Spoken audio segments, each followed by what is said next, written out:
काही कथा अशा असतात ज्या फक्त ऐकायच्या नसतात, त्या मनात उतरतात, विचार बदलतात आणि आयुष्याकडे पाहण्याचा दृष्टिकोन बदलून टाकतात. ही अशीच एक कथा आहे एका साध्या स्त्रीची, पण असामान्य जिद्दीची. ही कथा आहे पैकाबाई खोब्रागडे यांची. भारत, 19व्या शतकाचा शेवट आणि 20व्या शतकाची सुरुवात. समाजात जातीभेदाची खोलदरी, दलितांना माणूस म्हणून मान नाही, शिक्षण नाही, संधी नाही आणि भविष्य अंधारात. अशा काळात विदर्भाच्या मातीमध्ये एक मुलगी जन्माला येते, जिचं नाव पुढे इतिहासात सुवर्ण अक्षरांनी लिहिलं जाणार होतं. ती म्हणजे पैकाबाई. बालपणापासूनच त्यांनी संघर्ष पाहिला, गरिबी, अपमान, अन्याय. पण एक गोष्ट वेगळी होती, त्या परिस्थितीला शरण गेल्या नाहीत. त्या मनात एक ठाम विचार घेऊन मोठ्या होत होत्या. आपलं आयुष्य आपणच बदलायचं. लग्नानंतर त्यांचं आयुष्य थोडं स्थिर झालं. त्यांचे पती भिवाजी खोब्रागडे यांच्यासोबत त्यांनी छोटासा फळांचा व्यवसाय सुरू केला. आंबे, पेरू, चिंच, साधी सुरुवात, पण मोठं स्वप्न. पण आयुष्य नेहमी सोपं नसतं. एक दिवस अचानक त्यांच्यावरती दुःखाचा डोंगर कोसळतो. पैकाबाईचा धाकटा मुलगा अवघा 2 वर्षांचा असताना त्यांचे पती भिवाजी बापू यांचं अनपेक्षितपणे निधन झालं.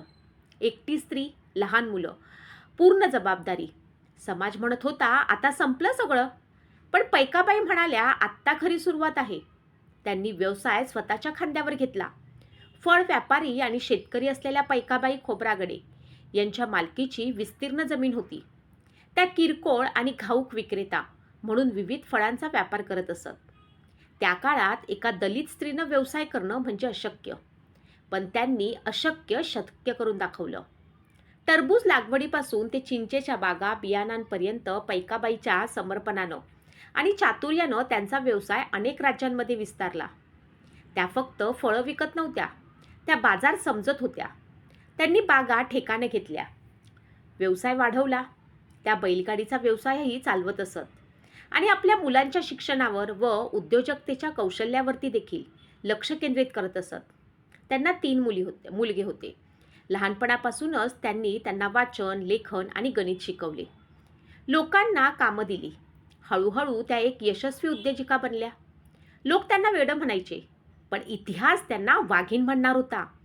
त्यांनी फक्त स्वतःचं आयुष्य बदललं नाही, तर अनेक गरिबांच्या आयुष्यात प्रकाश आणला. कधी कर्ज दिलं, कधी ते माफ केलं. कारण त्यांना माहीत होतं, गरिबी ही चूक नाही, पण ती संपवणं गरजेचं आहे.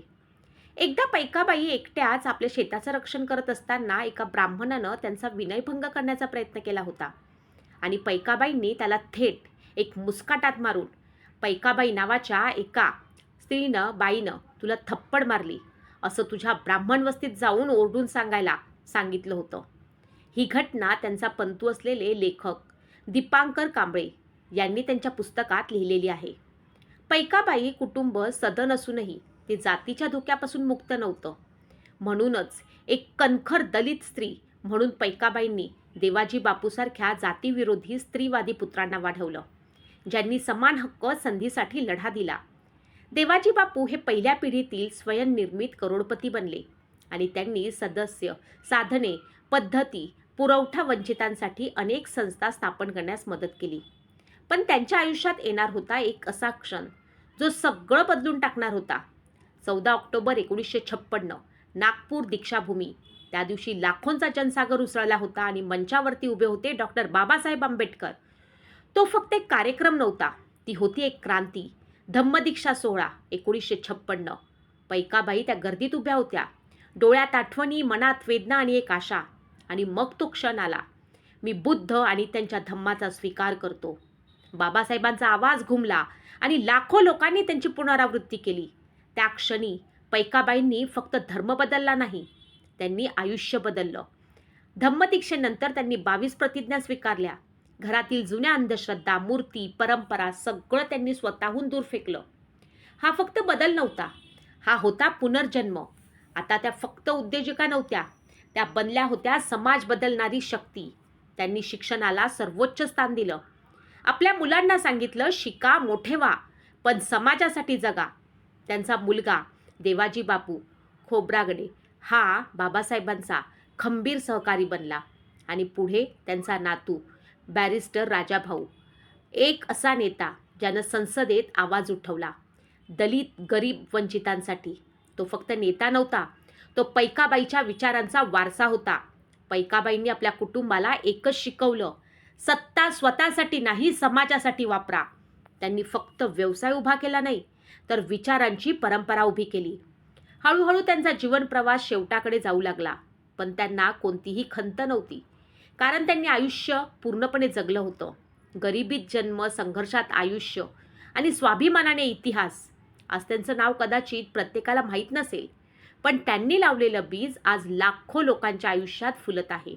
त्यांनी सिद्ध केलं, एक स्त्री ठरवलं तर ती स्वतःचं नाही तर संपूर्ण समाजाचं भविष्य बदलू शकते. 14 ऑक्टोबर 1956चा तो निर्णय आजही प्रकाश देतो आणि त्या प्रकाशामागे एक नाव कायम उभं आहे, पैकाबाई खोब्रागडे. ही कथा फक्त इतिहास नाही, ही प्रेरणा आहे. ज्या स्त्रीनं अंधारात स्वतःचा प्रकाश शोधला, तीच पुढे इतरांसाठी सूर्य बनली.